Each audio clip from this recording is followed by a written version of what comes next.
Amsa TV நேயர்கள் அனைவருக்கும் வணக்கம். இன்றைக்கு ஒரு ஜாதகத்தின் விளக்கத்தை பொது பார்க்கலாம். ஈரோட்டில் இருந்து கேட்டிருக்காங்க, திருமணம் லேட் ஆகுது அப்படின்னு சொல்லி கேட்டிருக்காங்க. இவங்களுக்கான விளக்கத்தை ஜாதகத்தை திரையில் பார்க்கலாம். அதற்கான விளக்கங்களை கேட்டு எப்படி இருக்கு, அந்த பலன் எப்படி எடுக்கிறோம் அப்படிங்கிறத இங்கே துல்லியமாகவே சொல்லப்பட்டிருக்கு. அதனால எல்லாரும் நல்லா புரிஞ்சுக்கிற மாதிரி இதை கொடுத்துருக்குறேன். அதனால இந்த வீடியோ ஒரு பயனுள்ள வீடியோவாக இருக்கும் மாணவர்களுக்கு அப்படின்னு நினைக்கிறேன். பார்க்கலாம். ஒரு ஜாதகத்தினுடைய விளக்கத்தை இப்போ பார்க்கலாம். ஈரோட்டில் இருந்து அனுப்பியிருக்கீங்க. திருமணம் எப்போது ஆகும் அப்படின்னு ஒரு கேள்வி கேட்டிருக்கீங்க. இந்த ஜாதகருடைய பிறந்த தேதி 24/11/1997 வருடம், காலை 9:18 மணி. இவருடைய லக்னம் பார்த்தீங்கன்னா தனுசு லக்னம். தனுசு லக்னத்தில் செவ்வாய் சுக்கிரன், 2இல் குரு, 3இல் கேது, 4இல் சனி, அடுத்ததாக 9இல் ராகு, 10இல் சந்திரன், 12இல் புதன், சூரியன். இந்த அமைப்பிற்கு திருமணம் தாமதமாகக்கூடிய வாய்ப்புகள். எதனால தாமதம் ஆகுது அப்படின்னு பார்த்தோம்னா, லக்னத்துக்கு 7ல் செவ்வாய் பார்வை, ராசிக்கு 7ல் சனி இருப்பு, சுக்கிரன் செவ்வாயுடன் சேர்ந்து இருப்பது, அந்த செவ்வாயை சனி பார்ப்பதும், அந்த சுக்கிரன் செவ்வாயை சனி பார்க்கறதுனாலையும் திருமணம் தாமதமாகக்கூடிய வாய்ப்புகள் இருக்கு. லக்னாதிபதி 2இல் இருந்தால் திருமணம் சார்ந்த விஷயங்கள்ல லேட் ஆகக்கூடிய வாய்ப்புகள் இருக்கும்.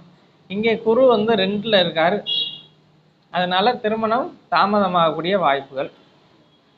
லக்னத்துக்கு 5ஆம் அதிபதி லக்னத்திலே இருக்கார். அப்போ கோபம் வந்தாலும் குணம் நல்லா இருக்கும் அப்படிங்கிறது மாதிரியான வாய்ப்புகளோடு நல்லா இருக்கக்கூடிய நல்ல ஒரு ஜாதகம். அம்மா சொல்ல கேட்கக்கூடிய ஒரு நல்ல ஒரு பையன். ஏன்னா குரு சனியோடு பரிவர்த்தனை ஆயிருக்கிறதும், சனி 4இல் இருந்து 10ஆம் பார்வையாக லக்னத்தை பார்க்கறதுனால அம்மா சொல்றதை கேட்கக்கூடிய பையனாகவும், எதையும் ஓரளவிற்கு நிதானித்து செய்யக்கூடிய பையனாகவும் இருப்பார். கோபத்தை ரொம்ப குறைச்சிக்கணும். கோபத்தை குறைக்கிறதுனால தான் இவருக்கு நன்மைகள் ஏற்படும் அப்படிங்கிறது மாதிரியான வாய்ப்புகள். 10இல் சந்திரன் இருக்கார். சந்திரனை சனி பார்க்கறதுனால தொழில் அமைப்புகளில் சின்ன சின்ன பிரச்சனைகள், சங்கடங்கள் இருக்கும். சுயதொழில் என்பது கொஞ்சம் நல்லா இல்லாத ஒரு அமைப்புகள். அதே நேரத்தில் வேலை அமைப்புகள் ஓரளவுக்கு நல்லா இருக்கும் அப்படின்னு சொல்லலாம். ஏன்னா 6ஆம் அதிபதி லக்னத்தில் இருக்கார். அப்போ வேலையை நல்லா செய்யக்கூடிய வாய்ப்புகள் இருக்குது. சிறப்பான ஒரு நல்ல ஒரு ஜாதகம்தான். எந்த முயற்சியையும் கைவிடாமல் செய்யக்கூடிய ஒரு நல்ல ஒரு அமைப்பு. ஜாதகம் ஓரளவிற்கு பரவாயில்லாமல் தான் இருக்குது. ஆனாலும் ராசிக்கு 5ல் குரு நீசமாக்கி இருப்பது சின்ன பங்கம் அப்படின்னு சொல்லலாம். ராசிக்கு 5ஆம் அதிபதி 7ல் இருக்கிறது பரவாயில்ல அப்படின்னு சொல்லலாம். இப்போ இவருக்கு திருமணம் ஆகக்கூடிய வாய்ப்புகள் வந்துகிட்டு இருக்கு அப்படின்னு தான் பார்க்கணும். ஏன்னா தற்போது நடக்கக்கூடிய ராகு தசை 9ஆம் இடத்துல இருக்கிறதுனால, 9ஆம் இடம் ஒருவருக்கு பதவி உயர்வுகளை தரும் அப்படிங்கிறதுனாலையும், தந்தை என்கின்ற அமைப்பை 9ஆம் அதிபதி தான் கொடுக்கும் அப்படிங்கிறதுனால, நீங்களும் தந்தை அப்படிங்கிற ஒரு நிலையை அடைவதற்கு 9ஆம் இடம் தான் ஒரு ஜாதகரை தந்தையாக்கும் அப்படிங்கிறதுனாலையும், ஏன்னா 5ங்கிறது பூர்வீகம், அந்த பூர்வீகத்திலிருந்து வரக்கூடிய குழந்தையை கொடுப்பது 9ஆம் இடம். 5க்கு 5 என்று பாவ விதியின் அடிப்படையில் வரும். அதனால தந்தை ஆகக்கூடிய வாய்ப்புகளை இந்த ராகு கொடுப்பார் அப்படிங்கிறதுனாலையும் திருமணம் ஆகக்கூடிய வாய்ப்புகள் இவருக்கு வந்துகிட்டு இருக்கு அப்படின்னு சொல்லலாம். தற்போது நடக்கிற தசை பார்த்தீங்கன்னா ராகு தசை. புத்தி சனி புத்தி நடக்குது. இந்த சனி புத்தியானது ராசிக்கு 7ல் இருந்து லக்னத்தை தொடர்பு கொள்றதுனால தற்பொழுது திருமணத்தில் சின்ன சின்ன தாமதங்களை கொடுக்கும் அப்படிங்கிறதுனால திருமணம் சார்ந்த விஷயங்கள்ல தற்பொழுது ஒரு நல்ல ஒரு அமைப்புகள் இல்லை. அதனால அதோடு குருவோடு பரிவர்த்தனை ஆகிறதுனால பரவாயில்ல அப்படின்னு சொன்னாலும் 7ஆம் இடத்திற்கு இந்த சனி 8ஆம் அதிபதியாக வர்றதுனாலையும், அடுத்ததாக தசாநாதனுக்கு 8ஆம் அதிபதி 8ல் இருக்கிறதுனாலையும், தசாநாதனுக்கு 8ல் சனி இருக்கிறதுனாலையும் தற்போது திருமணம் கொஞ்சம் தாமதமாகக்கூடிய வாய்ப்புகள் இருக்கு.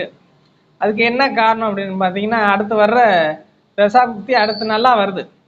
புதன் புக்தி வரப்போகுது. அடுத்து புதன் புக்தியில 7ஆம் அதிபதியாகி அவர் 12ல் இருக்கிறதுனால கண்டிப்பாக திருமணம் நடக்கும் அப்படிங்கிற மாதிரியான வாய்ப்புகளோடு போகும். அதனால ராகுவிற்கு 4ல் இருந்தாலும் 7ஆம் அதிபதி அவர், அதனால திருமணத்தை கொடுத்தே ஆகணும். அதோடு 9ஆம் அதிபதியான சூரியனுடன் புதன் இருக்கிறதுனால திருமணத்தை கட்டாயம் கொடுப்பார் அப்படிங்கிற மாதிரியான வாய்ப்புகள். இப்போ இவருக்கு வந்து புதன் புத்தி, ராகு தசை சனி புத்தி முடிஞ்சு புதன் புத்தி ஆரம்பித்த உடனே இவருக்கு வந்து திருமணம் ஆக போகுது. அப்படிங்கிறதுனால 2 வருஷம் இவர் வந்து வெயிட் பண்ணக்கூடிய வாய்ப்புகள் இருக்குது. 2 வருஷத்துக்கு இவருக்கு கொஞ்சம் லேட் ஆகும் அப்படிங்கிறது மாதிரியான அமைப்புகளோடு போகும். அதனால புதன் புத்தி சுக்கிர அந்தரம் 21/3/2027க்குள்ள இவருக்கு திருமணம் ஆகக்கூடிய வாய்ப்புகள் இருக்கு. அப்போ இப்போதைக்கு ஒரு 1.5 வருஷத்துக்கு மேலே கொஞ்சம் தாமதம் ஆகக்கூடிய ஒரு வாய்ப்புகள் இருக்கு. அதனால இவருடைய ஜாதகம் கொஞ்சம் பரவாயில்ல அப்படின்னு சொல்லலாம். ஓரளவிற்கு பரவாயில்லாத ஜாதகம் தான். திருமணம் கண்டிப்பாக ஆகும். புத்திரவாக்கியத்திலையும் சில தாமதங்கள் தடைகள் இருக்கிறதுனால கொஞ்சம் லேட்டாக திருமணம் ஆகக்கூடிய வாய்ப்புகள் இருக்கு. அதனால அதை பற்றி ஒன்றும் கவலைப்பட வேணாம். மனைவியை வந்து ரொம்ப புரிஞ்சுக்கிற வேண்டிய ஒரு அமைப்புகள் இவருக்கு குறைவாக இருக்கும் அப்படின்னு சொல்லலாம். ஏன்னா சுக்கிரனும் சனியின் பார்வையில் செவ்வாயுடன் சேர்ந்து பாதிக்கப்பட்டிருக்கு. அதே நிலையில் 7ஆம் அதிபதியும் லேசாக பாதிக்கப்பட்டிருக்கு. 7ஆம் அதிபதி 6ல் போய் 7க்கு 6ல் போய் மறைஞ்சிருக்கிறதுனால சில சங்கடங்கள் திருமணத்துக்கு பின்பு ஏற்படக்கூடிய வாய்ப்புகள் இருக்கு. கோபத்தை ரொம்பவே கண்ட்ரோல் பண்ணிக்கணும். ஏன்னா பின்னாடி வரக்கூடிய விஷயங்களை முன்னாடியே தெரிஞ்சுக்கிட்டு அதுக்கப்புறம் திருமணம் பண்ணுறது அதுதான் முறை. ஒரு ஜோதிடர் வந்து ஒரு திருமணத்துக்கு வந்து பதில் சொல்கிறோம் அப்படின்னு சொன்னால் அடுத்த வருஷம் என்ன நடக்கும் அப்படிங்கிறத சொல்லணும். அதுக்கு முன்னாடி திருமணத்துக்கு அப்புறம் வாழ்க்கை எப்படி இருக்கும் அப்படிங்கிறத தெரிஞ்சுக்கிட்டு திருமணம் பண்ணுறது தான் ரொம்ப நல்லது. அதனால திருமணத்துக்கு பிந்தைய வாழ்க்கையில் சின்ன சின்ன சங்கடங்கள் இருக்கும் அப்படிங்கிறத இப்போவே சொல்லிடுறேன். அதனால் திருமணம் பண்ணையில் இந்த பையனுக்கு எப்படி பார்க்கணும் அப்படிங்கிறத நீங்கள் தான் முடிவு பண்ணிக்கணும். ஏன்னா ரொம்ப கோபத்தை வந்து குறைச்சி கண்ட்ரோல் பண்ணி ஒருவருக்கொருவர் அனுசரித்து செல்லணும் அப்படிங்கிறதும், லக்னாதிபதி 2ல் இருந்தால் மனைவி சார்ந்த விஷயங்களில் சின்ன சின்ன சங்கடங்கள் புரிதல்கள் குறைவாக இருக்கக்கூடிய ஒரு வாய்ப்புகளை கொடுத்துரும். அதனால திருமணத்துக்கு பின்பு கொஞ்சம் கவனமாக இருக்கிறது நல்லதுங்க. இந்த ஜாதகத்தினுடைய அமைப்புகள் மற்றவையெல்லாம் நல்லா இருக்கு. ஒருவர் குரு 2ல் இருந்தாவே ஓரளவுக்கு பணங்காசு சார்ந்த பிரச்சனைகள் இருக்காது.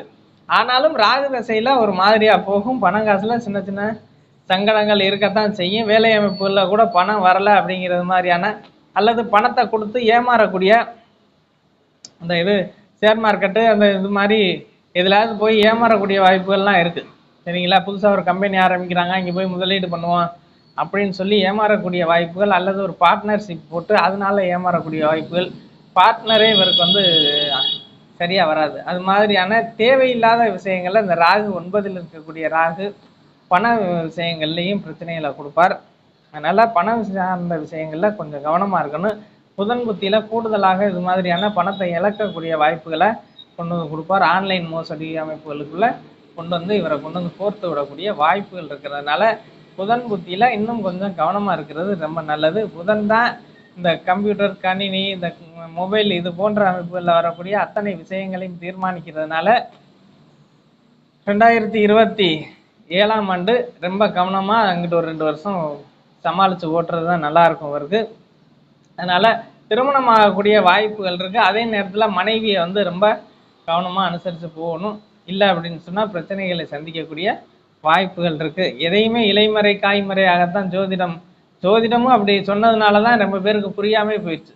ஜோதிடத்தை புரிய வைக்கிறதுக்குள்ளே போதும் ஆயிடுச்சு ஜோதிட மாணவர்களுக்கு அப்படிங்கிறது இன்னும் அப்படி தான் போய்கிட்டு இருக்கு. அதனால ஜோதிடம் என்பது இலைமறை காய்மறையாக சொல்லக்கூடிய ஒரு அமைப்புகள். அதுபோல் இதுலேயும் நிறைய விஷயத்தை உள்ளடக்கிய சொல்லியிருக்கிறேன்.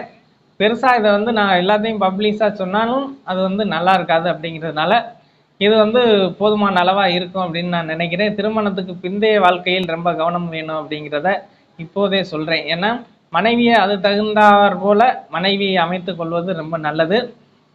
பக்கத்தில் மனைவியை பார்க்காம கொஞ்சம் தூர இடங்களில் இருக்கிற ஒரு பொண்ணை பார்த்து கல்யாணம் பண்ணுறது அதை விட நல்லது அப்படின்னு நினைக்கிறேன். என்னுடைய கணிப்புப்படி 7ஆம் அதிபதி 12ல் இருக்கையில் மனைவி வந்து தூர இடங்கள்ல இருந்து வரக்கூடிய ஒரு வாய்ப்புகளை பெறுவாங்க. அப்படிங்கிறதுனால தூர இடங்கள்ல நீங்கள் இருக்கிறத விட்டு ஒரு 200-300 கிலோமீட்டர் டிஸ்டன்ஸில் பார்க்கக்கூடிய ஒரு வாய்ப்புகள். ஈரோட்டில் தான் நிறைய ஜோதிடர்கள் இருக்கிறாங்க, நிறைய ஜோதிட ஆசான்கள்லாம் இங்கே தான் இருக்கிறாங்க. இருந்தாலும் ஈரோடு கோயம்புத்தூர்காரவங்க பூரா தென் மாவட்டத்தை தேடி வர்றீங்க. அப்படிங்கிறதுனால நம்ம சொல்லுகின்ற பலன் எந்த அளவுக்கு உறுதியாகவும் உண்மையாகவும் இருக்கும். அப்படிங்கிறதுனால ஜோதிடத்தில் துல்லியமான பலன்களை உங்களுக்கு சொல்லியிருக்கேன். திருமணம் சார்ந்த விஷயங்களில் கொஞ்சம் லேட், அவ்வளோதான், பெருசாக ஒன்றும் இல்லை. ஏன்னா 7ஆம் அதிபதி 12ல், லக்னாதிபதி 2ல் இருந்தாலே குடும்பம் சார்ந்த விஷயங்களில் பிரச்சனை வந்துடும். அதனால கொஞ்சம் லேட் ஆகுது. இந்த லேட் ஆகிறத பற்றி நீங்கள் கவலையே பட வேணாம். இன்னும் ஒரு 2 வருஷம் ஆகுது அப்படின்னு சொல்லி நினைக்க வேண்டாம்.